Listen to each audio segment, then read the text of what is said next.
Fernando, Daniel, Mário Marquesan, Vladimir, enfim, Fabrício, Rodrigo, Roberto Ascava, Conrado, Dr. Carlos Eduardo de Bagé, registrando a presença aqui com a gente mais uma vez. Dr. Carlos será nosso convidado aí no futuro. E já de antemão agradecendo a CS e a Lynx Medical pelo apoio, pelo patrocínio aqui no evento. Concom, dê seu boa noite também.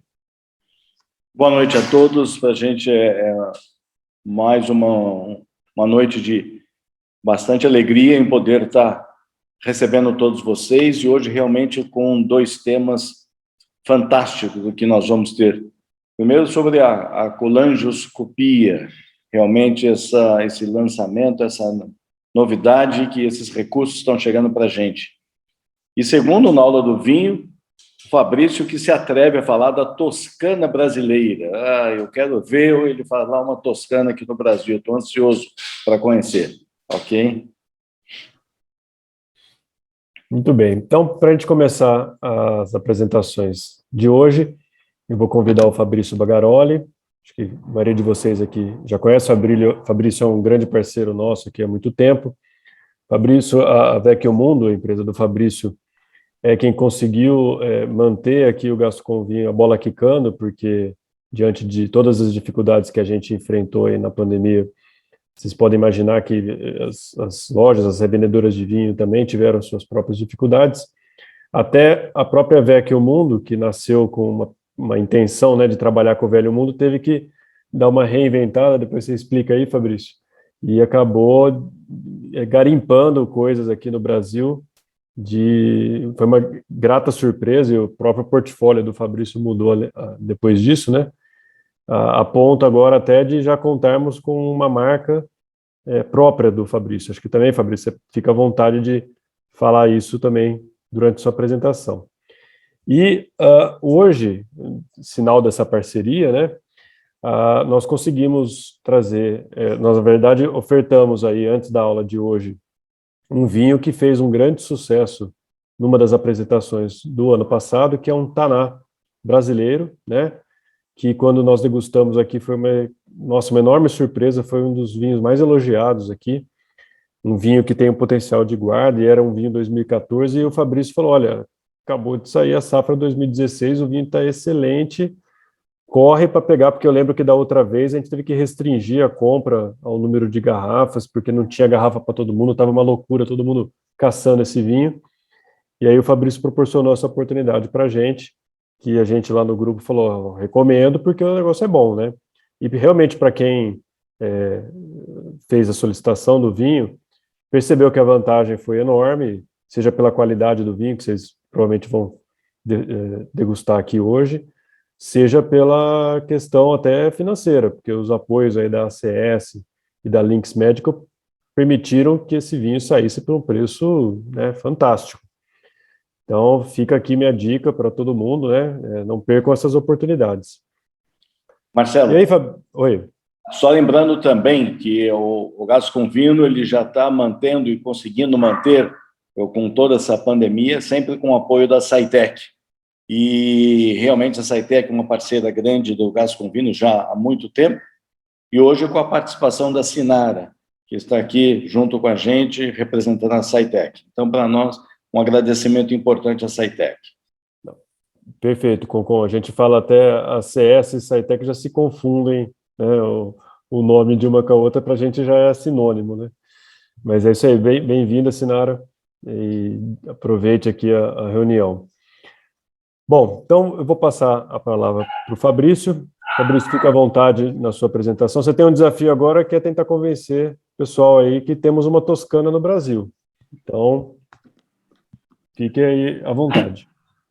Boa noite, Dr. Marcelo. Boa noite, Dr. Concon. Boa noite a todos que estão aqui conosco, Daniel, Andréia, sempre presentes também nos apoiando. É um prazer, né, novamente estar com vocês e espero que vocês tenham uma ótima noite, né, com o que a gente vai conversar aqui a respeito do vinho, uma experiência também prazerosa. Para quem já provou o Segredos da Adega Taná, 2014 ter a experiência de provar o 2016, uma nova safra.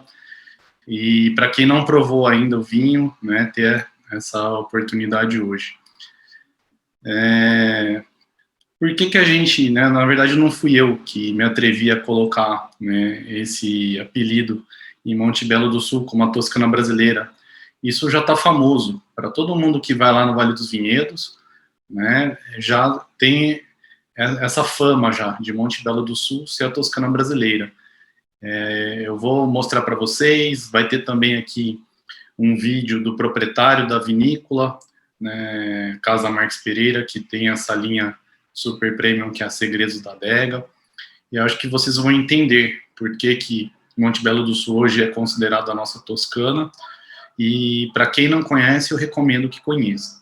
Só para vocês se localizarem, né, para quem já foi no Vale dos Vinhedos, tem aquela via bonita, né, do Vale dos Vinhedos, que começa na Valontano, que tem uma risoteria muito gostosa e charmosa. Ali bem no começo tem a Torcello, que é uma vinícola importante. Um pouquinho à frente a gente tem a Alma Única. Depois passa pela Dom Laurindo, Pisato, Lídio Carraro. Passando essas duas, a gente vai andar um pouquinho e já vai chegar em Monte Belo do Sul, que é a última cidade dessa via bonita ali do Vale dos Vinhedos, né? Então, só para vocês se localizarem, eu vou colocar o vídeo do Felipe, que ele vai explicar tecnicamente a história, né, de Monte Belo do Sul e o terroir de Monte Belo do Sul, que hoje é um dos mais importantes também do Vale dos Vinhedos. E aí depois a gente dá seguimento. Importante vocês já estarem com vinho e saboreando o vinho, degustando. Ele vai evoluindo muito em taça, né? Para quem preparou o jantar, eu recomendo, se não tiver uma carne, né, que seria o ideal para ele, uma carne suculenta, como um bife de ancho, um chorizo, uma carne de cordeiro. Queijos curados, ele fica muito bom também. Tá? Então, a gente vai iniciar o vídeo aqui do Felipe, então, que é o proprietário da Marques Pereira. Olá, pessoal, tudo bem? Mais uma vez eu aqui falando para vocês, né? Para quem não me conhece ainda, eu sou o Felipe, da Casa Marques Pereira. Sejam bem-vindos, então, para quem não me conhece. Para quem já me conhece, obrigado por mais uma vez aí estar degustando meus vinhos, me ouvindo um pouco. Tá? Hoje eu vou falar da cidade de Monte Belo do Sul. A cidade de Monte Belo do Sul é uma pequena cidade situada a oeste de Bento Gonçalves. Tem cerca de 2.500 habitantes, certo? E foi emancipada em 1992. A cidade, ela tem duas indicações de procedência, tá? Vamos falando agora em vitivinicultura. Tem duas indicações de procedência. Ela é a maior produtora per capita de uvas da América Latina, cerca de 16 toneladas por habitante, tá? E uvas viníferas. Então, é uma das regiões da Serra Gaúcha que tem a maior concentração de vinhedos de uvas viníferas, tá? Porque nós temos que lembrar que existe uma grande predominância de uvas comuns aqui na Serra Gaúcha. Cerca de 37% da cidade é composta de vinhedos. Então, a paisagem da cidade ela é repleta realmente de vinhedos, né, por todos os lados.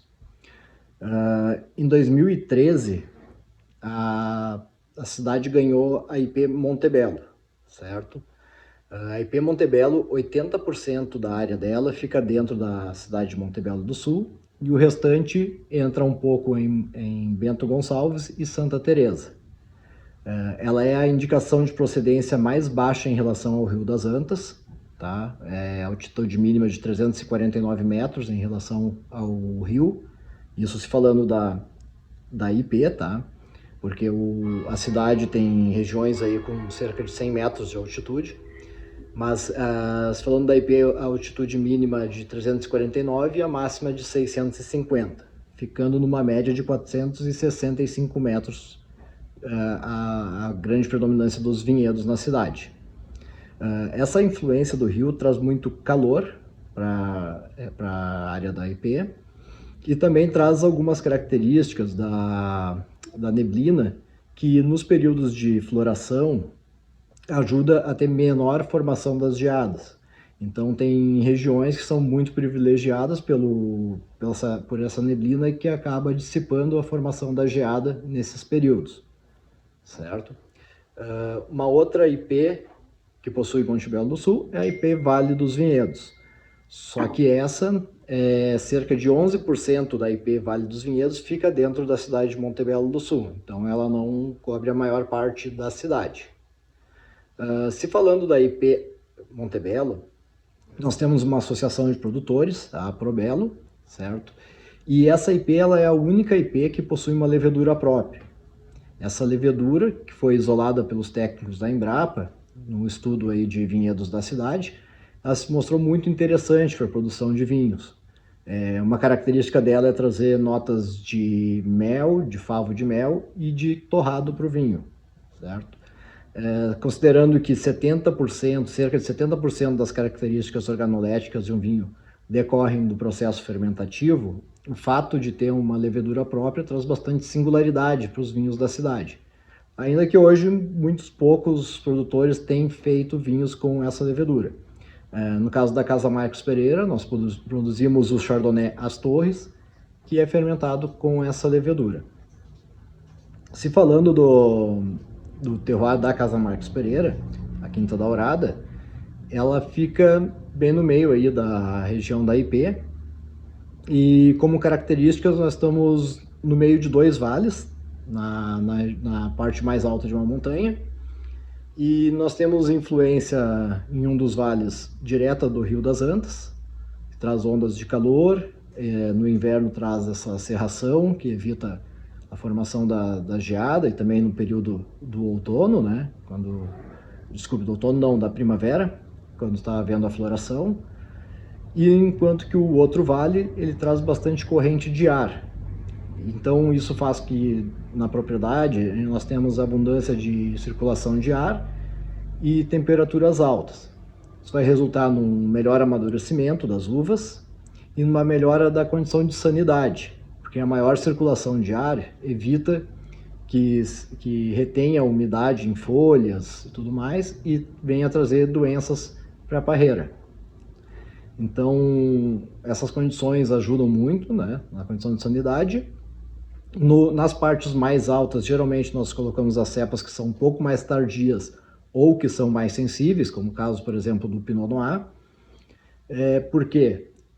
O Pinot Noir é muito sensível, então é interessante você sempre ter uma sanidade alta e evitar qualquer dano para a uva. As mais tardias, geralmente, elas vão amadurecer depois da segunda quinzena de fevereiro, que é uma época que tradicionalmente aumenta a pluviosidade aqui na Serra Gaúcha. Então, colocando nessas regiões, mesmo que tenha uma pluviosidade mais acentuada, nós vamos contar com uma maior circulação de ar, para que depois que pare a chuva, evite que aquela umidade fique retida nas plantas, trazendo doenças. Bom, o vídeo hoje foi um pouco mais técnico, né? Mas espero que tenham gostado. Caso queiram mais informações sobre a IP Montebello, eu posso passar um material para vocês. Até a próxima, pessoal. Bom, então, o Felipe aí explicando bem tecnicamente, né, sobre o terroir de Montebello do Sul, e eu acho que ficou bem explicado aí por ele, que além de Montebello do Sul ser uma localização privilegiada para a produção de vinhos, né, principalmente vinhos finos, né, com uvas viníferas, ele também mostrou a localização onde está localizada a Marques Pereira, né, que é entre dois vales, com altitude, com toda essa situação, né, de clima, de ventilação, que além de ter maturação de uvas, né, de alta qualidade, de alto nível, também ele tem uma qualidade incrível ali de sanidade dessas uvas, das parreiras. Né? O que isso significa? Que ele não precisa tratar muito. Então, o vinho dele é um vinho mais saudável, né? Um vinho que contém pouco agrotóxicos, né? Poucos defensivos. Isso é muito bom para a gente, né? Eu já trabalho com eles há 2 anos e é o meu principal parceiro do Brasil e está tendo uma aceitação muito grande, tanto dos clientes né, finais, pessoas físicas, consumidores finais, como também de restaurantes, lojas, né, que eles têm um padrão muito bom, né, um nível muito alto, desde os vinhos de entrada até a linha mais premium, né, e é uma vinícola boutique que produz em torno aí de 50, 60 mil garrafas por ano, e o Felipe, ele é muito detalhista, ele preza muito pela qualidade, a gente já percebe na apresentação dos vinhos deles, né, que as garrafas, os rótulos, o detalhe da cera, tudo com muito cuidado, muito estudado, muito pensado, e remete também, né, quando a gente abre a garrafa e degusta o vinho, né, tem essa continuidade aí de qualidade. Então, a Marques Pereira vem fazendo um trabalho bem importante. Eles começaram com a primeira safra em 2005. No ano passado eu expliquei para vocês que eles começaram fazendo vinho para a família só. E aí os amigos começaram, os familiares começaram a falar, vocês têm que comercializar esse vinho, tá muito bom. Né? E aí eles começaram a comercializar, aumentaram a produção o máximo que eles podiam dentro das propriedades deles, tem 15 hectares plantados, né? E hoje é uma vinícola que tem um reconhecimento muito grande em todo o Brasil. Então, voltando para Monte Belo do Sul, né, por que hoje ela tem, né, esse carinho, né, de ser chamada Toscana brasileira? Lá, vocês vão ver as fotos daqui a pouco, é uma região muito bela, né, o nome não é à toa, que chama Monte Belo do Sul, e é das regiões do Rio Grande do Sul e das que eu conheço no Brasil, onde a gente tem maior paisagem de parreiras, né, de parreirais, de vinhedos. Normalmente, onde a gente vê vinícola, sempre tem alguma coisa do lado, né, uma outra plantação, ou às vezes tem até outros negócios, já indo para a logística, e ali em Monte Belo é praticamente só uva, né, e não à toa, ela é a maior região produtora de uvas per capita da América Latina. É uma cidadezinha pequenininha, linda, com apenas 2.500 habitantes. O terroir dela, como o Felipe explicou muito bem aí para a gente, é especial, né, para a vitivinicultura. Sem dúvida, um dos locais mais lindos, na minha opinião, o lugar mais bonito do Vale dos Vinhedos. São 2.300 hectares de parreiras, né? Então é muita parreira plantada, por isso que a gente olha de longe com os vales, dá essa impressão, lembra a Toscana, né? A diferença em relação à Toscana é que não tem as plantações de trigo, né? Na Toscana é muito intercalado vinhedos com trigo e oliveiras, né? Ali ainda é muito focado só em parreirais. A gente não tem trigo, não tem outras plantações como na Toscana. Mas a questão dos vales, né, e a questão de muitos vinhedos plantados remete, sim, à Toscana.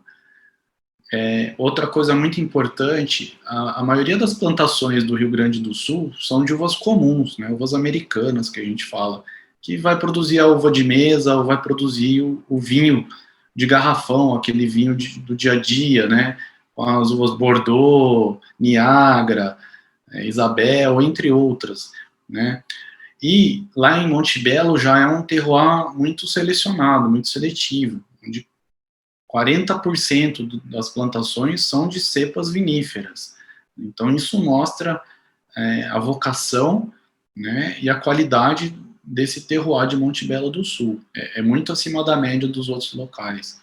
Normalmente os outros vai estar em torno aí de 10%, estourando 20%. Então Monte Belo já tem essa característica já também. 10% das uvas utilizadas em produção de espumante todo o Rio Grande do Sul são produzidas em Monte Belo do Sul. Lá teve uma colonização 100% italiana. Quando foi fundada a cidadezinha, só italianos migraram para ali. Então, isso também remete muito à Itália. Eles falam italiano, que é o dialeto que veio lá do Vêneto, né, do Trento, com os imigrantes para o Rio Grande do Sul. Até hoje eles falam essa língua. Então, realmente, tem muitos apelos que remetem Monte Belo do Sul à Europa, né, à Itália. Ela tem ótimas vinícolas lá, como a Casa Marques Pereira, tem também a Capuani, tem a Fatim, que hoje é referência em vinhos naturais, né, junto com a Era dos Ventos, são as duas principais vinícolas de vinhos naturais do Brasil.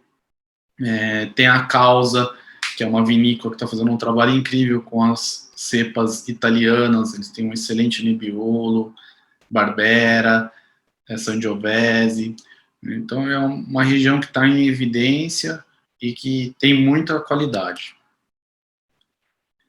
Esse daqui é um trabalho de marketing feito pela agência de turismo lá, pela Secretaria de Turismo de Monte Belo do Sul, né, remetendo também essa questão aí de Monte Belo ser um local aconchegante e que lembra a Itália.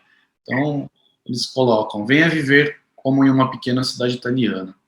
Uma vida simples de interior, descobrir cenários exuberantes, degustar vinhos espumantes com identidade local, almoçar sem pressa nos restaurantes de comida típica regional, visitar vinhedos e propriedades rurais, passear de bike, isso é muito comum lá na Toscana, os passeios de bike, e curtir as belezas naturais da região, participar das festas tradicionais da comunidade, contemplar a belíssima igreja de São Francisco de Assis.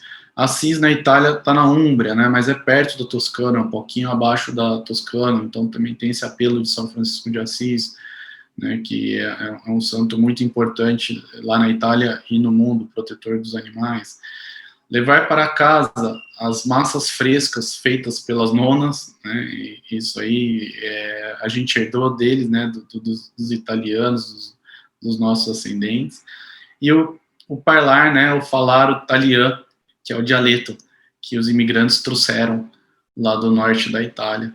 Então, eu achei muito legal essa campanha e mostra o que eu estou, né, falando para vocês, que o Fabrício não inventou essa questão de Monte Belo do Sul ser a Toscana brasileira, mas sim, isso já é algo concreto, é algo que já há algum tempo, quem gosta de vinho já conhece Monte Belo por essas características. E quem não conhece ainda, eu recomendo que agende uma viagem e vá conhecer, porque é uma cidade maravilhosa. Para ilustrar agora, eu vou mostrar o mapa, para vocês localizarem onde está Monte Belo do Sul. Então, esse é o mapa da Serra Gaúcha, que é referência na produção de vinhos no Brasil já há muitos anos. Então, a gente tem aí Altos Montes, que é onde está Flores da Cunha, para vocês se situarem, uma vinícola famosa que tem lá, Luiz Argenta. Farroupilha, que é uma região que tem muitos produtores pequenos, bastante cooperativa. Ali está perto de Garibaldi, né, que é um dos melhores terroirs para espumante do Brasil. Pinto Bandeira, que é outro terroir muito importante, a maior altitude do Vale dos Vinhedos, onde está a Cavigás, a Valmarino, Dom Giovanni. Vale dos Vinhedos, né, que é todo esse trajeto que eu falei para vocês no início, que começa na Torcello e vai até Monte Belo do Sul, passando pela Dom Laurindo, pela Alma Única, pela Pisato, pela Lídio Carraro, e Monte Belo do Sul, que a gente acabou de detalhar, né, a fundo. Aqui é uma foto de Monte Belo do Sul, da cidadezinha. Olha que capricho, que cuidado deles de preservação. A cidade é inteirinha tombada, né, não pode derrubar nenhum edifício, só restaurar, né, dependendo da idade do edifício, é claro. Aqui é os parreirais, né, para vocês verem o tanto de parreira que tem, né. Então aqui, no caso, é só vinhedo, parreirais e mata, né, mata nativa. Que também lá na Serra Gaúcha eles têm uma proteção e um controle muito bom, muito importante, significativo em relação à preservação ambiental.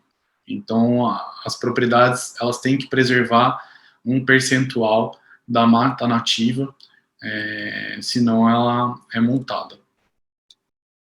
Outra foto linda, isso aqui lembra muito a Toscana, né? Essa foto, se tivesse aí alguns campos de trigo, seria muito similar. Aqui a gente já entra Casa Marques Pereira. Essa é a capelinha histórica lá, que eles preservaram, né? Que é a famosa Quinta Dourada, que dá o nome ao principal vinho deles, que é o vinho super premium deles, é acima da Segredos da Adega ainda. Mas é um vinho único, né? É um vinho que só sai em safra excepcional. Eles estão no 5º lote desse vinho, Quinta Dourada Corte 5, que é um blend de 4 uvas. O solo lá da Marques Pereira também é muito privilegiado, né? Eles fizeram vários estudos e tem até quartzo lá. Essa é uma pedra de quartzo, vocês veem que aparece dentro de uma outra pedra, perto do solo. Então, toda essa leveza, todo esse equilíbrio, esse frescor que vocês estão sentindo no Taná, que é raro da gente sentir, né? Taná normalmente nos lembra, leva a vinhos mais encorpados, vinhos mais pesados, vinhos que a gente até brinca que tem que tomar de garfo e faca, né? E o Taná da Marques Pereira não, é extremamente elegante, taninos sedosos, macios, né? E tem esse frescor, essa persistência que vem desse solo único deles, especial, né? E a Taná é a principal uva da vinícola, é a uva número 1 deles. O melhor terroir deles é onde está localizada a vinha de Taná. Inclusive, no Quinta Dourada, sempre a principal uva do corte é a Taná, né? Então, é um vinho muito especial. Normalmente, Vale dos Vinhedos, principal uva, Merlot. Marques Pereira é a Taná. Aqui é a loja que eles têm lá em Monte Belo do Sul, do lado da igreja principal, da matriz da cidade. É uma loja muito aconchegante, muito acolhedora, muito gostosa, que vale a pena conhecer também.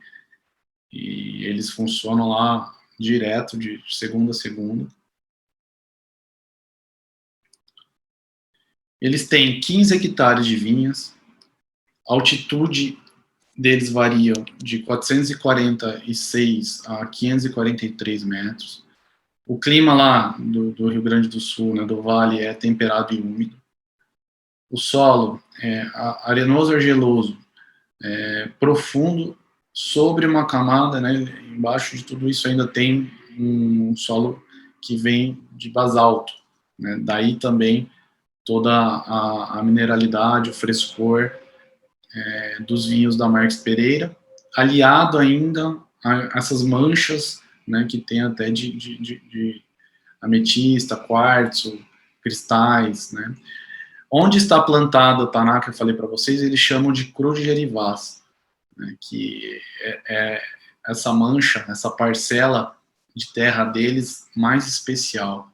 Então, vocês estão tomando um vinho da melhor parcela de terra da vinícola. Ela é conhecida, a Marques Pereira, por fazer vinhos de extrema qualidade, né? Desde os vinhos de entrada dela até os de alta gama, sempre muita qualidade e sempre produção muito pequena. Não tem nenhuma linha que passa de 2, 3 mil garrafas. Agora, falando um pouquinho da Taná, né, que é a uva que nós estamos degustando hoje. A origem dessa uva é da região do Madiran, no sudoeste da França.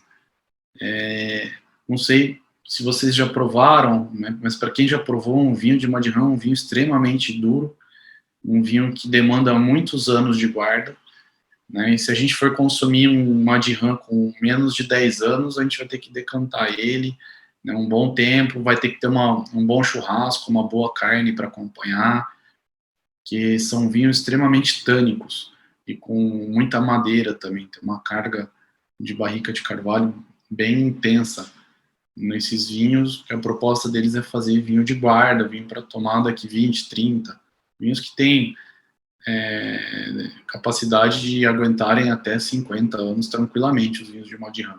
Muito tanino da uva e também aliado ao tanino da madeira de primeiro uso francesa. Hoje a uva, o local que ela é mais conhecida no Uruguai, né, assim como a Carmener ficou muito famosa no Chile, Malbec na Argentina, a Taná ficou muito famosa no Uruguai. Mas a maioria dos vinhos Tanás uruguaios são muito tânicos também, muito pesados. Agora, A vinificação tem mudado, tem feito vinhos mais precoces, mais fáceis de tomar, né? Mas os clássicos do Uruguai são vinhos também de muitos anos de guarda, vinhos tardios. Depois da Merlot é a segunda uva do Rio Grande do Sul, e onde ela se encontrou melhor é na Campanha Gaúcha, que é a maior região hoje em extensão do Rio Grande do Sul, que tem crescido muito as vinícolas, as plantações de uva, e ela está ali bem na divisa mesmo com o Uruguai, então é um terroir muito parecido com o do Uruguai, por isso ela se adaptou tão bem nessa região. Mas é um taná muito diferente do que a gente está degustando hoje, tá? É um taná de calor, é um taná que tem uma graduação alcoólica mais alta, uma acidez mais baixa, um residual de açúcar mais alto também, um vinho um pouco mais pesado do que esses segredos da adega, os vinhos da Campanha Gaúcha. São mais voltados, mais estilo Uruguai.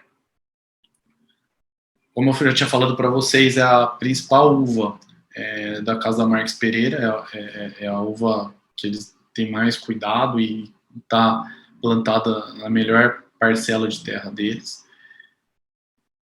E como acho que vocês estão degustando, estão sentindo, é um vinho diferenciado, né, esse taná deles. Entrando agora no rótulo 2016, a linha Segredos da Adega é uma linha Gran Reserva, então todos os vinhos dessa linha, eles têm nessa linha os tintos mais encorpados, que é o Taná, o Merlot, o Cabernet Sauvignon, e aí eles têm os cortes. Atualmente eles têm o corte D, que está maravilhoso, que é um blend de Cabernet Sauvignon, Taná e Merlot, tá? 2014. Sempre esses vinhos levam 24 meses de barrica francesa de primeiro uso. Eles têm também na linha Segredos da Adega um Chardonnay, que varia aí pela safra, de 6 meses a 1 ano de barrica tosta leve francesa, e o Pinot Noir, que fica 6 meses em barrica tosta leve também francesa. Então essa é a linha Segredos da Adega. O Taná já foi eleito, esse que vocês estão tomando, o 2014, foi eleito no ano retrasado o melhor Taná do Brasil. Esse 2016 ganhou vários prêmios também, mas não foi eleito o melhor do Brasil. Em relação ao 2014, né, para quem degustou o ano passado com a gente, esse está mais jovem, né, são 2 anos a menos, mas ele no nariz já é muito agradável, né, já tem um equilíbrio que nos convida a degustá-lo, não tem excesso de álcool, não tem excesso de madeira, já apresenta alguns aromas terciários, né, voltado para couro, um defumado, mas tudo muito sutil e bem integrado, frutas pretas, né, como ameixa, um pouco de chocolate, mas está muito agradável. Quando a gente põe na boca,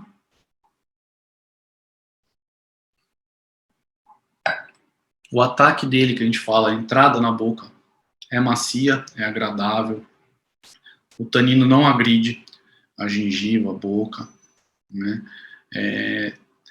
Tem um frescor que vem de toda essa condição que a gente explicou do terroir da Marques Pereira, de Monte Belo do Sul, e uma persistência maravilhosa, né? Que a gente fica salivando e convida o próximo gole, e quando a gente tem uma harmonização adequada, como carnes vermelhas, aí é um vinho que cresce mais ainda. E um vinho que tem um potencial de guarda incrível. Isso é vinho que pode guardar 20 anos tranquilamente, que ele vai aguentar. E em relação a 2014, eu acho que ele está um pouquinho mais encorpado, né? Mas eu acho que ele tem mais estrutura para guarda. O 2014 já estava muito macio, muito pronto já. Era um pouco mais fresco que esse, um pouco menos de tanino e concentração, né? Mas esse mantém a elegância. 2016 foi uma safra muito boa, melhor do que 2014, inclusive como safra lá na região. Então espero que vocês tenham gostado. Eu tenho muito carinho por essa vinícola, é uma grande parceira, né, e ela acho que deixa a gente muito orgulhoso de ter vinhos desse padrão, dessa qualidade aqui no Brasil. Obrigado, Fabrício, por mais essa apresentação. Realmente é um vinho surpreendente mais uma vez. tá? Acho que quem tomou o 2014, está experimentando agora o 2016, percebe que a vinícola realmente se destaca por conseguir produzir um vinho dessa qualidade nacional, lembrando, né, um Taná nacional. E acho que realmente a dica de guarda... Quanto tempo você acha, Fabrício, que aguentaria uns 5 anos aqui? Ele já tá com 6, né? Eu acho que ele aguenta mais uns 10, 14 anos tranquilamente, bem guardado. É claro que quando a gente fala guarda, tem que estar em condições perfeitas, né? Numa adega seria o ideal. Se não for adega, tem que ser um lugar muito fresco e escuro. Luminosidade e oscilação de temperatura altera qualquer vinho. Até um Barolo, que é um vinho para 50, 60 anos de guarda, se não tiver bem acondicionado, ele vai ficar alterado. Legal. Deixa eu te fazer uma pergunta aqui aliás, obrigado por ter trazido o Felipe mais uma vez aqui em vídeo, né, para nos brindar aí, o produtor, né, então estamos tendo as palavras diretas do produtor. Ele citou, né, que Monte Belo do Sul é a maior produtora per capita. E aí eu até pergunto, levando em consideração os vinhos secos e os vinhos doces, essa quantidade, ou é só falando dos vinhos secos mesmo, que ela já é a maior produtora per capita? Essa quantidade é contando toda a plantação de uvas. É a maior plantação de uvas per capita destinadas a vinho, aí tanto para vinho de mesa, suave, como também vinho fino. Perfeito. E já é a área de... Dentro do Vale dos Vinhedos, ela é que tem a maior produção de uvas viníferas. E já é área de indicação geográfica? É conhecido Já, ou não? tem IP, como ele falou, tem o IP de Monte Belo. Na verdade, ela tem 2 IPs. Ela tem um IP que pega uma parcela que é do Vale dos Vinhedos, que é bem na divisa, passando ali a Pisato, ali de Carraro, já começa Monte Belo do Sul. Então, ali ainda é IP Vale dos Vinhedos. Dali para frente, inclusive onde está a Marques Pereira, aí já é IP Monte Belo. Legal, nossa, que honra ter uma vinícola desse porte, apesar de a história falar, né, ela começou familiar e agora tomara que ela consiga se desenvolver mantendo essa qualidade, porque realmente é algo que difícil de observar aqui no Brasil. Obrigado mais uma vez pela essa oportunidade da gente ter esse vinho aqui com a gente hoje. Eu que agradeço, doutor. Alguém quer fazer alguma dúvida, alguma explanação aqui, Fabrício? Eu também gostaria de parabenizar o Fabrício, mais uma vez.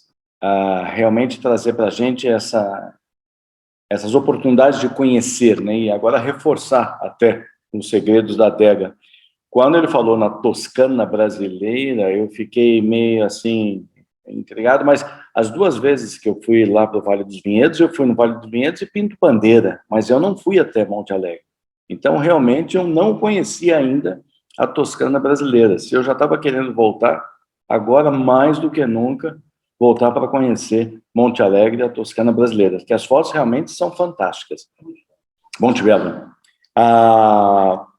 Fabrício, parabéns. Você falou que ainda tem uma guarda aí de podemos deixar 10 anos na adega. O difícil é deixar 10 anos na adega, né? Isso realmente é uma tarefa meio difícil. Lembrando que a melhor adega que nós temos é a cabeça, né? A memória.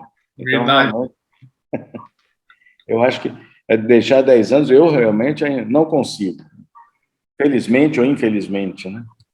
Mas parabéns e realmente fantástico. É bem diferente o taná desse do que os tanás que a gente toma do Uruguai. Realmente muito, muito mais equilibrado e não tanto agressivo, tão forte quanto os tanás do Uruguai. Né? Bom, doutor, fico contente de ter gostado dessa safra nova. Já dei um delete nos tanás uruguaios, já para mim agora taná já tem outro padrão já, brasileiro. Alguém? Muito bem, pessoal. Mais alguém?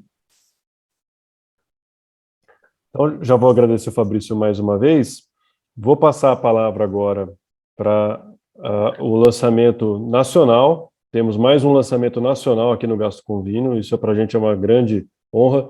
Queria deixar registrado aqui, além da presença do Daniel da ACS, da Andréa da ACS, do Fernando Oliveira da Lynx, a Sinara Viterbo, que é gerente nacional da SciTech, que está aqui com a gente. Depois a Sinara vai dar uma palavrinha aqui para a gente. e a Ellen Wang, que é manager da Seagen, que é a responsável pelo Brivil, que é o aparelho que a gente vai conhecer agora. Então, good evening, Miss Ellen Wang. In Shanghai, it would be better to say good morning. It's 7:30. And welcome to Gastro Convino. We are very honored that you are here tonight. Thank you very much. Bom, dito isso, deixando registrado essas presenças marcantes para a gente, né? A gente já está até em Xangai agora. Vou passar a palavra aqui para o Daniel, que vai conduzir esse momento de apresentação, de lançamento aqui do Brivil no Gastro Convino. Vai lá, Daniel. Boa noite a todos, tudo bem? Serei breve, quero apenas fazer um destaque especial aqui de que no 13º ano do Gastro Convino, né, a gente continua tendo surpresas, novidades, inovando sempre, né?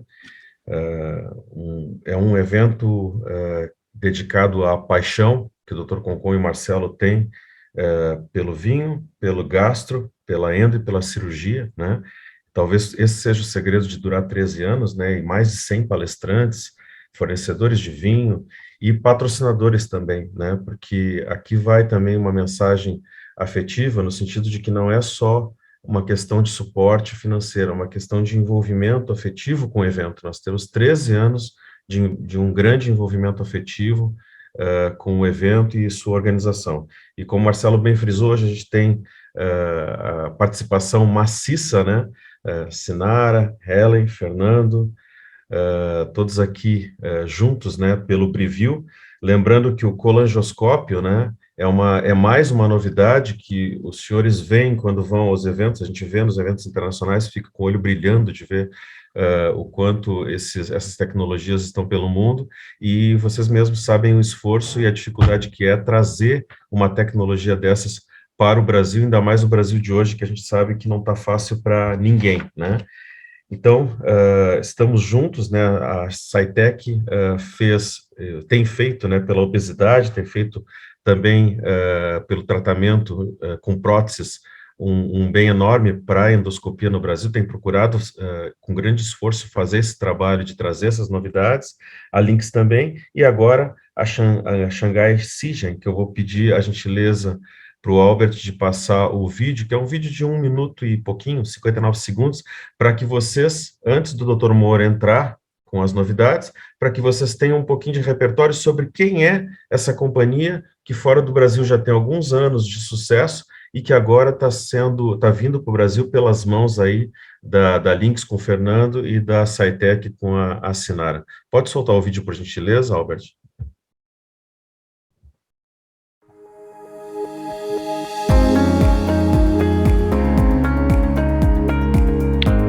A Shanghai Seagen se dedica à pesquisa, desenvolvimento e venda de endoscópios desde 2016. E após 6 anos, sabemos que o sucesso é realmente fruto do trabalho em equipe. Lançamos endoscópios digitais descartáveis de grande sucesso para as áreas da endoscopia, cirurgia gastrointestinal e urologia.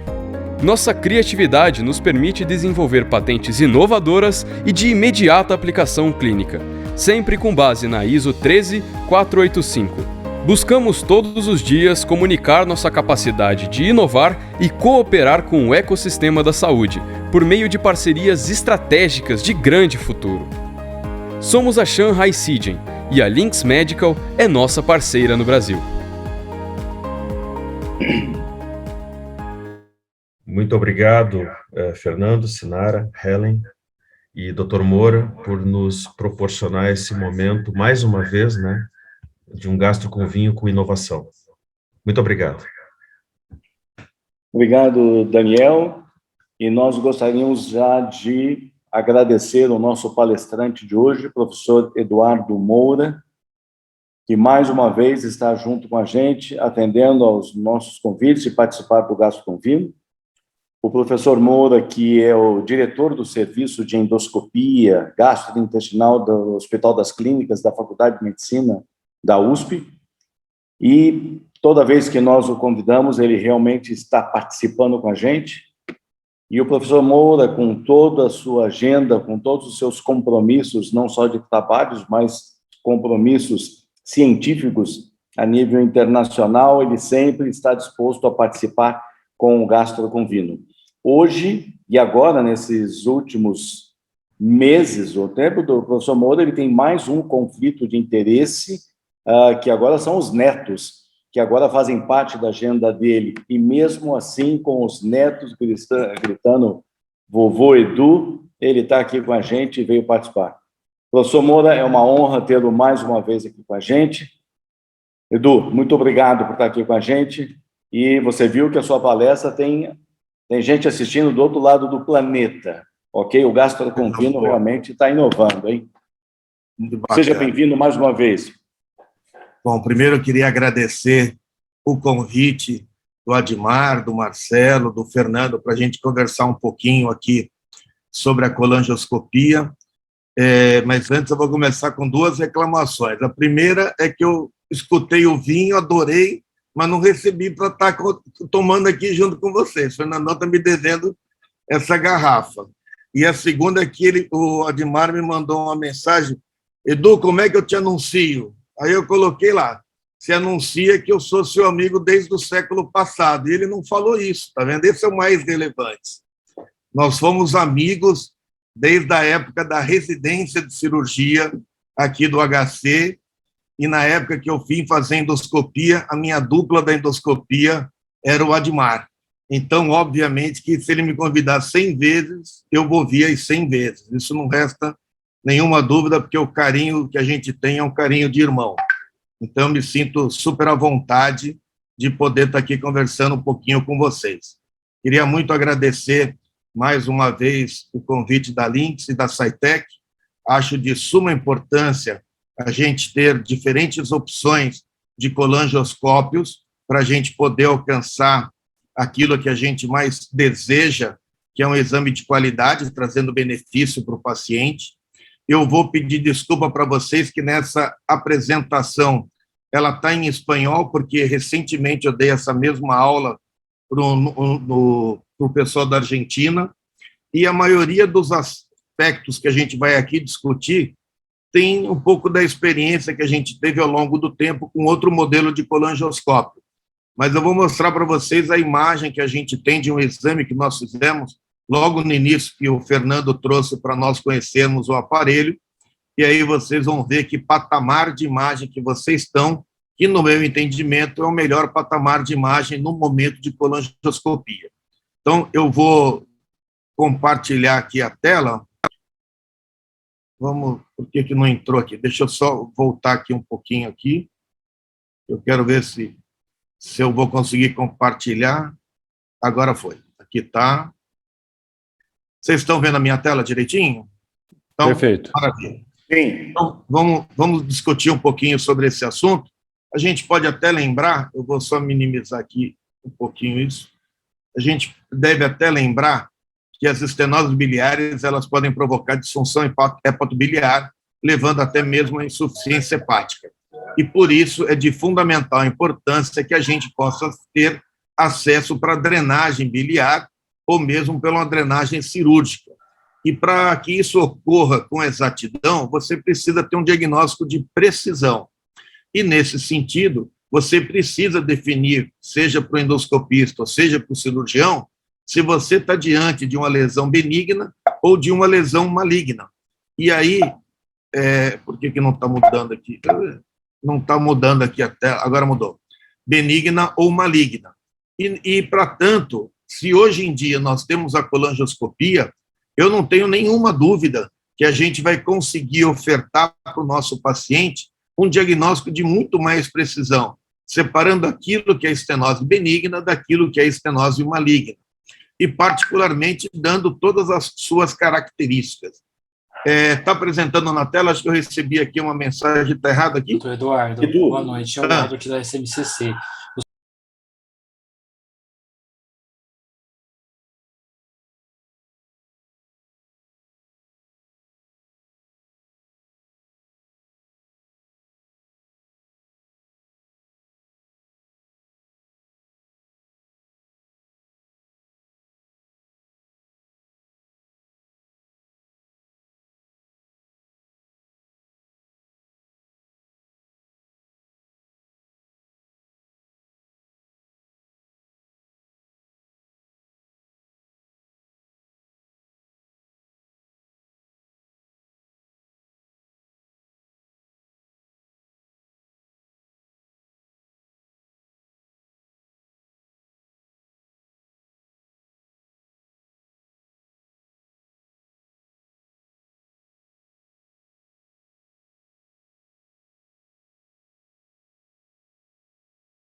Tá. Então, agora assim tá. Bom, Beleza. eu dei uma pausada quando a gente estava falando em relação aos diagnósticos diferenciais. O grande problema hoje em dia, quando a gente faz uma colangiografia, é que quando nos baseamos apenas na imagem radiológica que temos, muitas vezes poderemos interpretar de forma equivocada uma lesão que é uma estenose benigna do diferencial de uma estenose maligna. E que essa é a grande contribuição da colangioscopia, a gente poder ver diretamente uma lesão à semelhança do que fazemos no diagnóstico de patologias do esôfago, estômago e duodeno. A gente precisa lembrar da localização das lesões, que vão sempre estar nos orientando a respeito da possibilidade das lesões neoplásicas, para que a gente possa contribuir ao cirurgião sobre o seu envolvimento, sendo a maioria delas a nível hilar, e lembrar sempre que quando a gente faz um diagnóstico numa fase mais precoce, obviamente que o tratamento cirúrgico ele tem um resultado muito superior ao que a gente encontra hoje em dia, em que, na maioria das vezes, somente 10% dos pacientes conseguem ser tratados cirurgicamente da maneira com que deveriam ser tratados. Então, é fundamental a importância a determinação do diagnóstico dessa estenose biliar. Nesse aspecto, a endoscopia ela tem um papel essencial, diagnóstico preciso, que inclui o diagnóstico histológico. Os achados de imagem e a citologia, seja através de uma escova citológica, seja através de uma pinça de biópsia, quando feito por fluoroscopia com colangiografia, embora atualmente seja o padrão ouro, porque é aquilo que está disponível no mercado, isso não pode ser considerado padrão ouro no momento que você dispõe de um colangioscópio. E isto é o diferencial, é o acesso intraluminal à lesão para que você tenha uma biópsia dirigida, onde você vai fazer vai obter fragmentos de biópsia numa área que tem alteração de superfície, que tem alteração da microvasculatura. Este aqui é um exemplo claro do que acontece conosco no dia a dia. A gente tem uma estenose, a gente vai avaliar essa estenose, obviamente, se ela tem mais de 10 milímetros, ela é assimétrica, é irregular, a possibilidade de que aquilo seja uma neoplasia é muito grande. No entanto, essa sensibilidade diagnóstica e a especificidade desses achados na colangiografia convencional, com controle radioscópico, é de 74%, e, portanto, abaixo daquilo que a gente gostaria de ter sob o ponto de vista de diagnóstico de certeza, porque a gente vai estar errando ao redor de 30% das vezes. O diagnóstico histológico ele é de fundamental importância. Se você puder trabalhar com um patologista junto com você para te demonstrar que tem fragmentos com material suspeito, é o principal caminho, e isso, com o colangioscópio, você obtém de uma maneira bastante satisfatória. Então, se a gente pensar em outras possibilidades, tem aí o IDUS, que é a ecografia intraductal, a gente tem essa questão da tomografia com seus achados característicos, mas nenhum desses métodos pode obter com grande certeza o material histológico, embora estudos retrospectivos demonstrem que a sensibilidade desses métodos pode alcançar ao redor de 90%.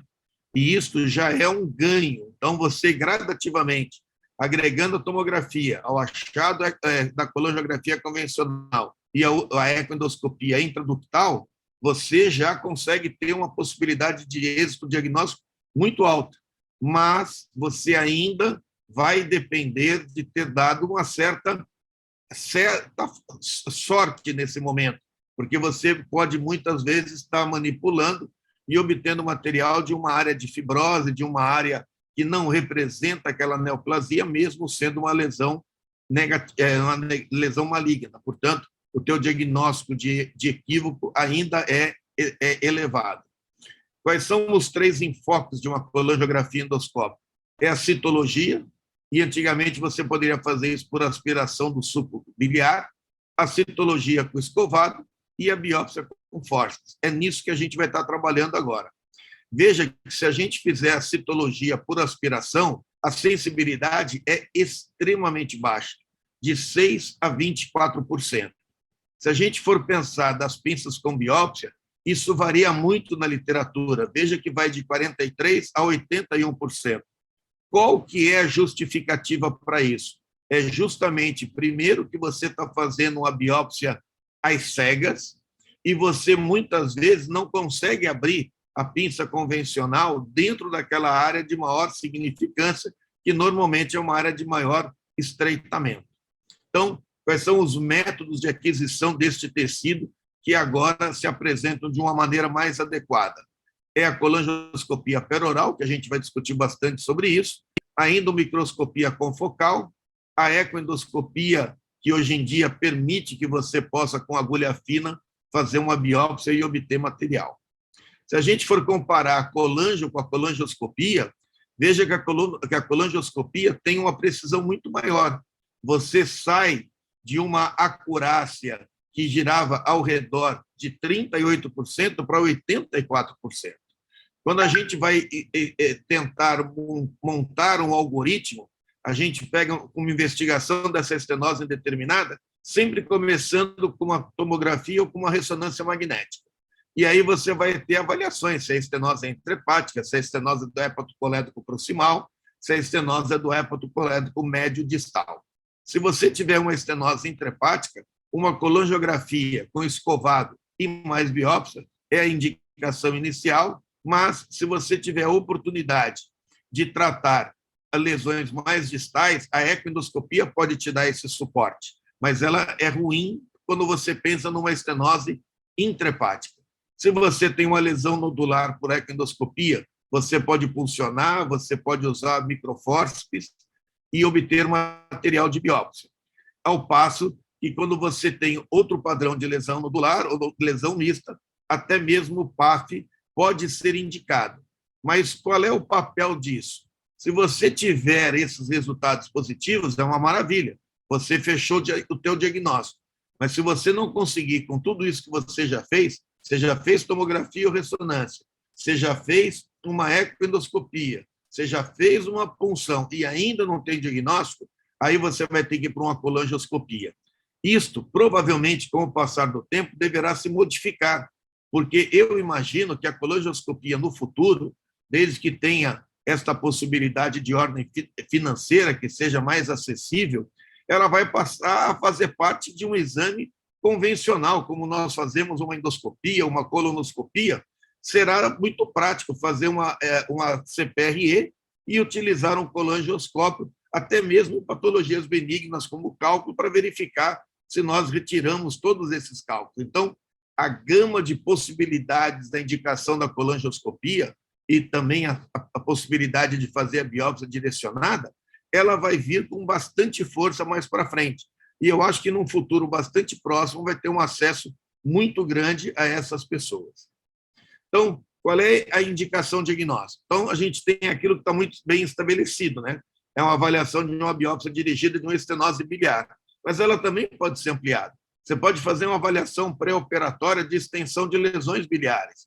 Muitas vezes, a CPRE vai te mostrar que a estenose tem lá 1,5, 2 centímetros, mas ela pode ter um acometimento da mucosa de uma maneira espraiada que a colangiografia jamais vai te dar essa informação, que a CPRE jamais vai te dar essa informação, e a colangioscopia vai poder te mostrar, olha, você tem uma lesão que a estenose está 2 centímetros da junção, no entanto, ela tem um crescimento à semelhança de lesões planas de cólon e ela comete já a bifurcação. Com isso, o cirurgião vai preparado para uma cirurgia maior do que aquela que ele havia previamente se dedicado. Já tivemos diferentes plataformas de colangioscopia, né? Já tivemos o Mother Baby, e o Mother Baby, para aqueles que são mais antigos, eu estou vendo o Pio aí, e o Pio seguramente chegou a usar o Mother Baby. A gente sabia da precariedade do material e da pouca durabilidade do instrumento, porque era por fibra e se quebravam todas num número bastante reduzido de procedimentos. Pode-se também fazer um Ultra Slim, mas um Ultra Slim não é tão simples assim você conseguir entrar na via biliar com o Ultra Slim, que ele é divisão frontal. Você tem que descer o aparelho até a região descendente do duodeno, fazer uma retrovisão, trazer o aparelho em U-turn para tentar ver se consegue entrar dentro do colédoco. Então, não é muito simples fazê-lo. E, por essa forma, a gente também tem limitações, mesmo porque o custo dele também é caro. E aí a gente passa para a colangioscopia de operador único. E aí, dentre os modelos que a gente tem de colangioscopia, para colangioscopia de operador único. Então, aqui tem o que a gente abordou a respeito do Mother Baby, e aqui tem a de operador único. Você necessita, conforme o nome já diz, de uma única pessoa para manipular o equipamento. Você permite que você vá fazer os movimentos direcionados nas 4 direções, up, down, direita, esquerda, e você pode fazer uma biópsia dirigida de acordo com a lesão que você tem e da área que seja mais suspeita.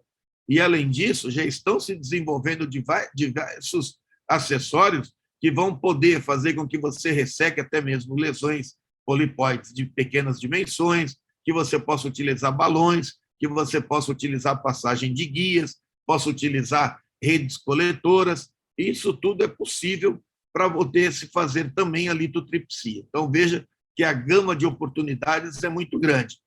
Esse é um vídeo da utilização do Spyglass, e vocês todos que já conhecem, a gente pode ir um pouquinho mais adiante disso, porque eu gostaria de mostrar rigorosamente um caso que nós fizemos tanto com o Spyglass e depois num outro caso que a gente fez com o Breville. Então, aí é um aspecto que eu gostaria que vocês entendessem bem das imagens, para vocês poderem ver o grau de melhoria que estão sendo obtidos, tanto na evolução do próprio aparelho do Spyglass, como dos novos colangioscópios que nós vamos aqui discutir. Essa imagem ela já é muito boa quando nós comparamos com a primeira geração que teve desse colangioscópio de operador único. Mas vejam agora esse vídeo aqui que nós realizamos aqui no Hospital das Clínicas. Veja qual é a imagem que a gente tem com esse tipo de aparelho. Então, eu entendo que eu esteja vendo a via biliar a semelhança do que eu vejo com o endoscópio convencional, o esôfago, o estômago, o duodeno e o cólon. E aqui nós passamos o fio-guia, tinha um cálculo lá em cima que nós tiramos, e depois, descendo com o aparelho, a gente pôde ver aqui uma massa bastante significativa, com toda a alteração da microvasculatura, com sangramento espontâneo, irregularidade de tecido, endurecimento da parede, caracterizando aí um colangiocarcinoma, que, do ponto de vista de um equipamento como esse, é de extrema facilidade diagnóstica. E aí, na sequência, nós tiramos o fio-guia, pegamos uma pinça de biópsia, e veja que essa pinça de biópsia, embora tenha menores dimensões, ela permite adequadamente que você vá naquela área que tem alteração vascular e que tem sangramento fácil. Então, isto é uma grande evolução dos equipamentos de imagem, e tenho certeza que novas gerações vão surgir com uma nitidez ainda maior, se é que será necessário, porque eu me sinto extremamente confiante para utilizar esse tipo de equipamento que aqui foi demonstrado. Qual é a diferença quando nós temos essa obtenção direcionada do catéter? Veja que a sensibilidade já variou de 83% até 100%, uma especificidade que chega a 96%, e uma precisão diagnóstica mínima de 85% até 96%. Então, aqui houve uma mudança absolutamente significativa para se fazer diagnósticos destas lesões tidas como indeterminadas ao longo de tanto tempo. Então, se esta sensibilidade melhorou, e essa sensibilidade ela já está muito acima dos 80%, e ela é reprodutível, aqui já é um outro trabalho, incluindo diferentes autores, e veja que estão sendo mantidos esses dados. Portanto, não adianta você ter um método que ele seja de excelente padrão, se ele não for reprodutível. E aqui a gente está demonstrando que esse dispositivo, ele o é. Portanto, eu acho que, como reflexões sobre a colangioscopia de operador único, obviamente, critérios visuais para malignidade, eles não estão totalmente estabelecidos, mas eles já estão de uma significância interobservador muito elevada. É aquela imagem que eu mostrei a vocês, eu acho que seria pouco provável que alguém ali dissesse que era uma lesão benigna. Então, embora nós ainda tenhamos que afastar diagnósticos malignos de falso positivo, nós temos agora o argumento visual para poder estarmos fazendo este tipo de abordagem. A gente vai estar interrompendo agora o nosso compartilhamento. Era essa mensagem inicial que eu queria transmitir a vocês, e eu estou aberto aí para que a gente possa discutir um pouquinho sobre a experiência que cada um de nós tem com essas técnicas de abordagem direta. Professor Eduardo Moura, parabéns pela apresentação. E realmente eu peço mil desculpas pelo vinho ainda não ter chegado na sua casa, mas foi enviado. Eu acho que algum neto pegou esse vinho lá no... Mas nós vamos saber o que aconteceu, porque eu peço perdão de você não estar degustando junto com a gente, mas nós vamos ter que degustar de novo, então. Mas eu acho que você tem que mandar 2 garrafas para poder ser perdoado, entendeu? Ok. Nós concordamos. E veja, Edu, só para você saber, não só a Ellen está assistindo a sua aula lá de Xangai, do outro lado do planeta, mas de Vinhedo, o professor Olímpio, o Pio, que hoje faz aniversário, ele brindou... Olha só, olha o doutor Pio aí. Esse é parceiraço, Parabéns, Pio, felicidade. Então, obrigado, muito obrigado, pessoal. Parabéns, Edu. Parabéns pela aula. Obrigado, Deus. Obrigado, pessoal. Aí, parabéns, Pio. Agora Regalópolis da uva. Exato. E o Fernando está falando que ele também está fazendo aniversário. Olha lá. Opa. Parabéns, Fernandão. Felicidade. Que noite bom, bacana, então, hein? pessoal, eu queria falar um pouquinho para vocês da experiência que a gente está tendo aqui, aí através do Fernando. É muito interessante que, com essa melhoria da qualidade técnica que a gente está observando agora, a gente está atrás agora de indicações que possam tornar isso uma maneira mais frequente.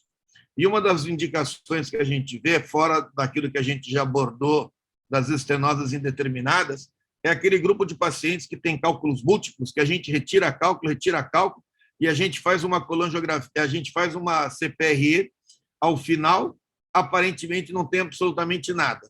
E a gente está tendo a grata surpresa de ver que nós interpretamos muito mal as imagens radiológicas, porque quando a gente passa o aparelho, não é incomum nós encontrarmos outros cálculos não vistos pelo exame convencional da CPRE com a infusão do meio de contraste.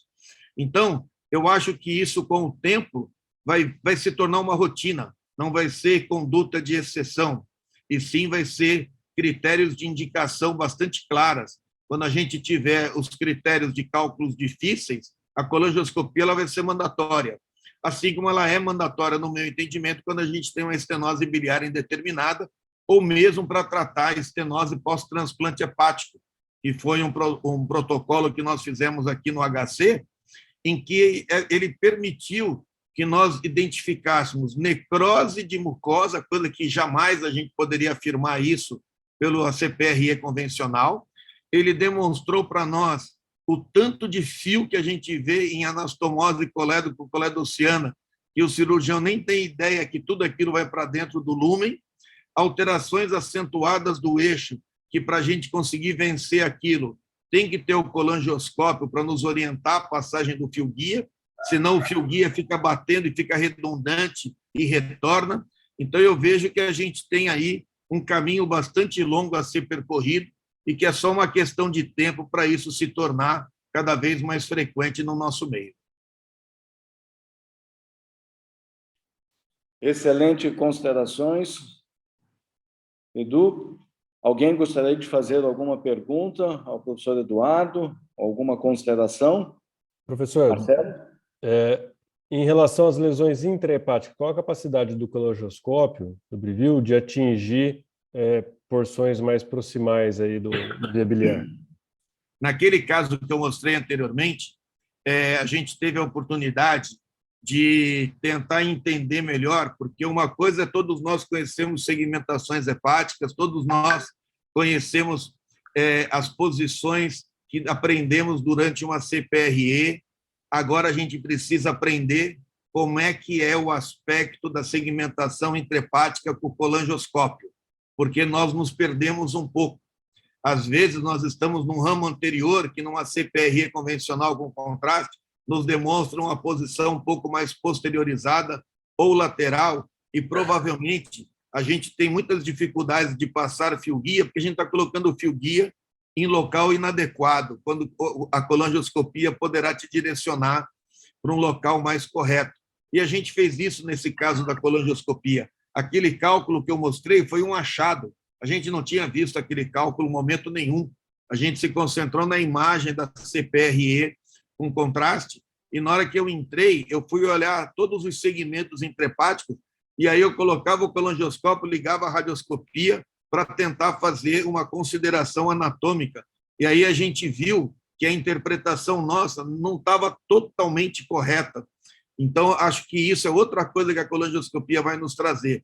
Ela vai nos dar um padrão anatômico que nós achamos que temos e que agora nós vamos ver que não é bem assim do jeito que a gente está no dia a dia. Então, ela depende ainda da radioscopia como auxiliar para a navegação.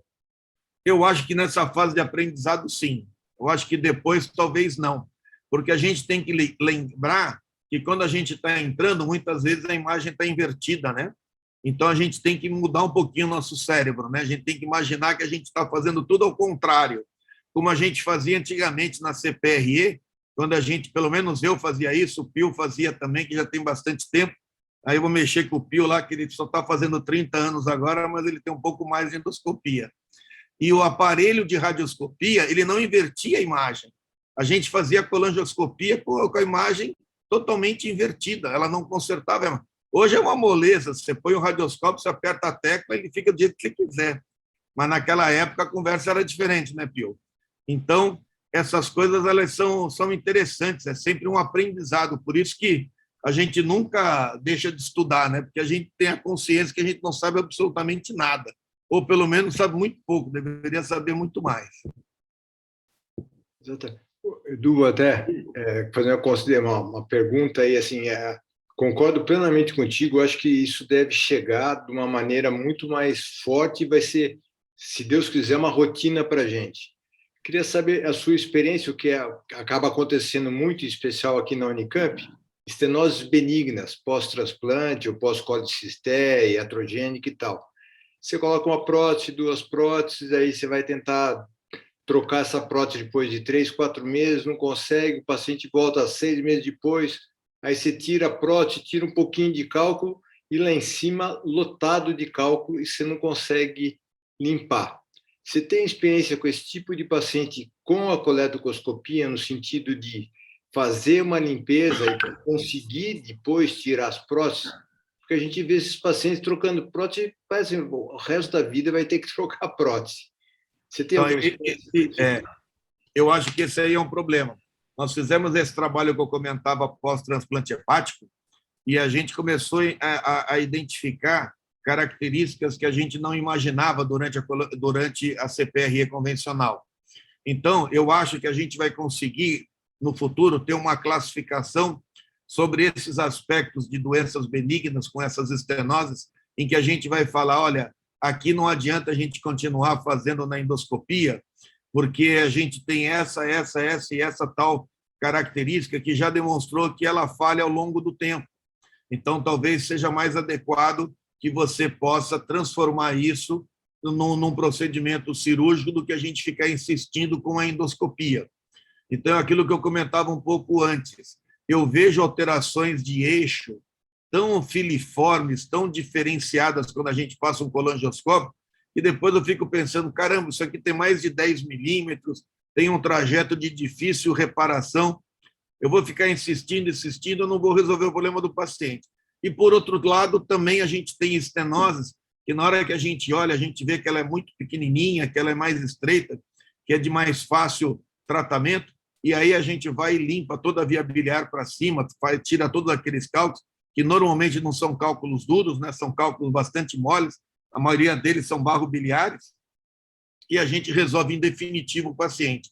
Então, eu acho que até para isso a colangioscopia vai nos auxiliar, porque ela vai nos ensinar até quando insistir e quando devemos parar.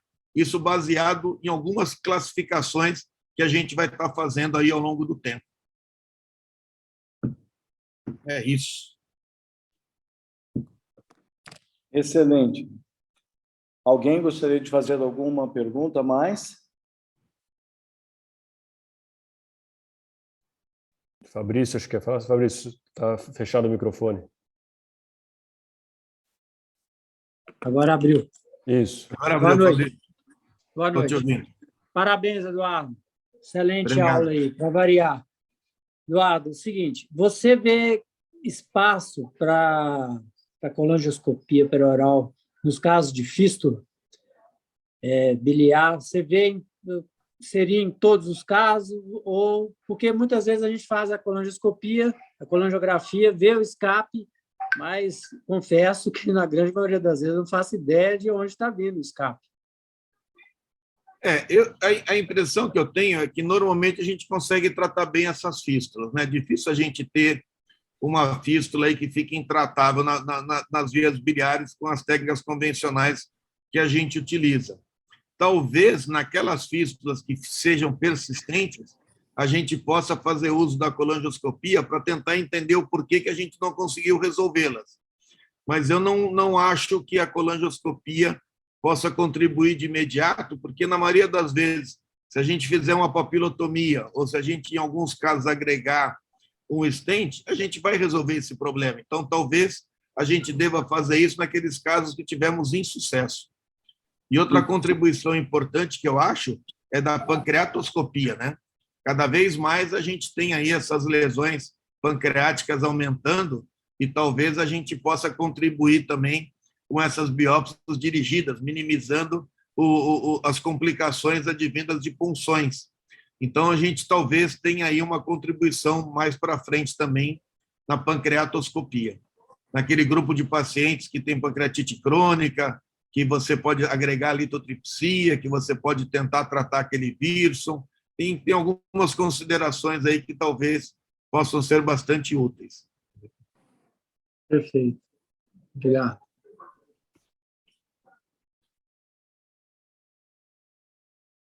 Tem uma pergunta. Vamos lá, Fernandão. Doutor Eduardo, as biópsias, mesmo com uma pinça relativamente menor do que da endoscopia, têm vindo bons resultados, doutor Eduardo? Eu sei que o senhor mostrou alguns estudos, mas... Tudo depende.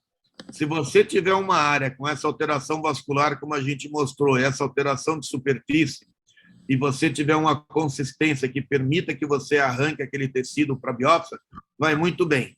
Quando você tiver um tumor com reação dermoplástica, que aquilo está bem endurecido, bastante rígido, muitas vezes, quando você retira o fragmento, você não tem tecido neoplásico ali, você tem muita fibrose. Então, isso tem que ser considerado no momento que você está fazendo o exame.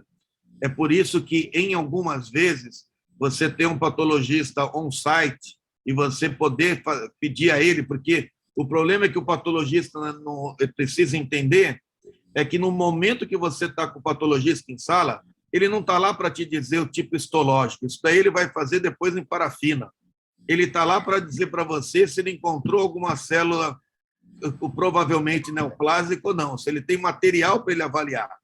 E aí eles acabam errando muito.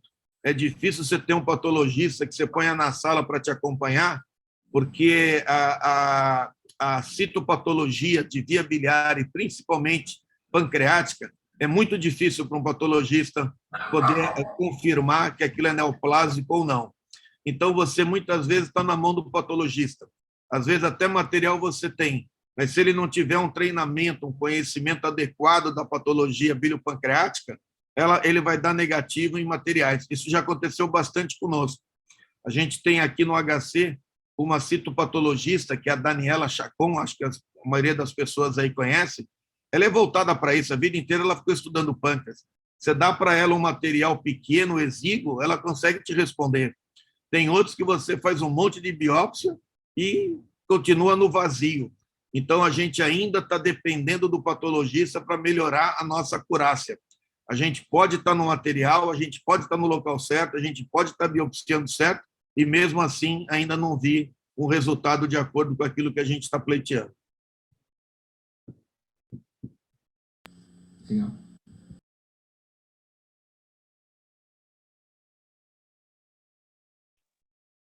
Mais alguém gostaria de fazer alguma pergunta ou algum comentário?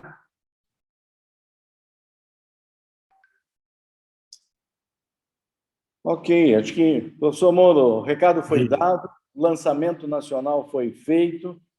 Parabéns pelas imagens, parabéns pela aula, parabéns pela brilhante colocação da situação atual e das indicações, né? E, se Deus quiser, isso vai estar disponível para todos nós no dia a dia, logo em breve, hein, Fernando? Tá feito, pessoal. Boa noite aí para vocês. Marcelão, estou esperando você nos cursos de rendição, hein? Você está me enrolando, hein? Você precisa estar lá com a gente lá, hein? Volta lá. Lembrar para o pessoal que está vendo a gente que nesse sábado agora, dia 2 de abril, a gente vai estar em Botucatu, na Unesp, fazendo o curso Rendizon de terapêutica básica em endoscopia pela SOBED de São Paulo, e a gente conta aí com a participação de vocês aí conosco, tá bom? Um forte abraço aí a todos, boa noite, Edmar. Próxima vez me apresenta direito, né, rapaz? Não importa que eu seja diretor daqui, importa que eu sou seu amigo, rapaz. Você que está bem aí na fita aí. Um abração. Muito obrigado pela participação. Peço desculpas do vinho, mas que nós vamos dar um jeito de ser corrigido o mais rápido possível. E nós gostaríamos de agradecer também os nossos patrocinadores, e, em particular, a SciTech, que realmente tem essa participação muito expressiva com a gente já há muitos anos, e hoje aqui representada pela Sinara Viterbo, que é a gerente nacional de vendas da SciTech, está hoje aqui também estreando no Gastos com Vino. Esperamos que esteja sempre com a gente no Gastos com Vino. E eu passo a palavra para a Sinara. Gente, então, primeiramente, é um prazer, é uma honra participar aqui. Doutor Eduardo, obrigada pela aula. O Fernando me apresentou essa área de endoscopia que eu estou fascinada. Minha formação é enfermagem. Eu gostaria muito que as faculdades de enfermagem colocassem mais endoscopia, aqui é um pedido, porque depois de muito tempo eu vi que lindo esse trabalho da endoscopia. Eu estou realmente assim fascinada. E, por favor, contem sempre com a SciTech. A gente, agora eu falo um pouco em meu nome, eu vim da área acadêmica também, de todo um trabalho acadêmico, acho isso de extrema importância, e parabéns também ao Fernando, que trouxe para a gente a SciTech, esse material magnífico, muito bem elucidado pelo Dr. Moura. E, assim, contem conosco, eu vou estar aqui, adorei essa aula de vinho. Bom, pelo meu nome, todo mundo sabe, Viterbo é italiano, pelo jeito que eu falo, é que vocês não viram minha mão aqui, estão vendo minha mão, mas, assim, tem que amarrar a mão aqui para falar. E, assim, adorei, até anotei direitinho aqui a cidade que eu vou visitar, esse Monte Belo do Sul, com certeza vou visitar, falar um pouco italiano, como o meu nono. E, assim, por favor, acho que a SciTech, não preciso nem dizer, é uma parceira já antiga, né? A gente vai continuar fazendo esse trabalho com todos vocês. E, por favor, sintam à vontade, Fernando, doutor Moura, por favor, assim, a gente está muito bem representado pela ACS e pelo Fernando aí, eu não preciso nem dizer, eu sou nova, mas eu já estou adorando fazer parte desse mundo da endoscopia que, para mim, eu não sabia, sinceramente, que era tão maravilhoso. E aí, gente, um prazer imenso, viu? Muito obrigada pela parceria. Dr. Concon, muito obrigada pela receptividade, viu? Já faz parte do time, senhora. Já faz parte do time. Que maravilha. E aproveitando o gancho que o Eduardo deixou, né? Temos agora o hands-on em Botucatu, agora nesse fim de semana, mas já tem agendado, porque agora que retornou das restrições da pandemia, já tem em junho lá em São Paulo, na USP, estarei lá. Tem em Barretos em agosto, tem no Gastrocentro da Unicamp em outubro, acho que o pessoal daqui já pode se preparando, tá? E depois para encerrar a programação do ano, de volta em São Paulo no fim do ano, tá? Então... Marcelo, eu esqueci, me desculpe. E também, gente, quem quiser ver o Brivio ao vivo e a cores, na SOBED Nacional, que vai ser no terreno, eu estou falando que é no quintal de casa, lá em Goiânia, e vai ser, assim, imensamente prazeroso vê-lo todos no nosso stand e poder pegar um pouquinho no produto. Me desculpe a falta aí que eu tinha esquecido.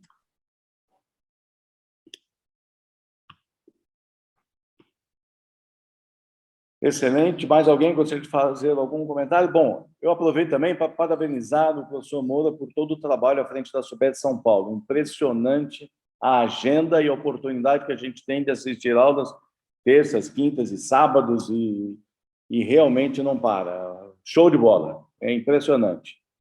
Preciso arrumar mais neto para ele, para ver se ele consegue dar conta ainda.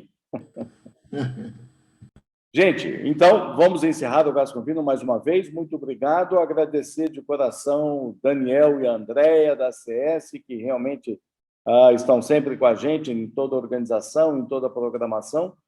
Agradecer os palestrantes hoje, o Fabrício e o professor Moura, que mais uma vez atendeu o nosso convite, e agradecer a presença de todos vocês. Lembrando que o Gás Convino é uma família. E aquele que tiver alguma sugestão, alguém que queira falar alguma coisa, alguém que queira dar alguma aula, por favor, entre em contato com a gente, ou queira sugerir algum colega. E eu peço que todos abram sua câmera para a gente poder fazer a nossa documentação final aqui. Vamos abrir a câmera e fazer a foto com todo mundo.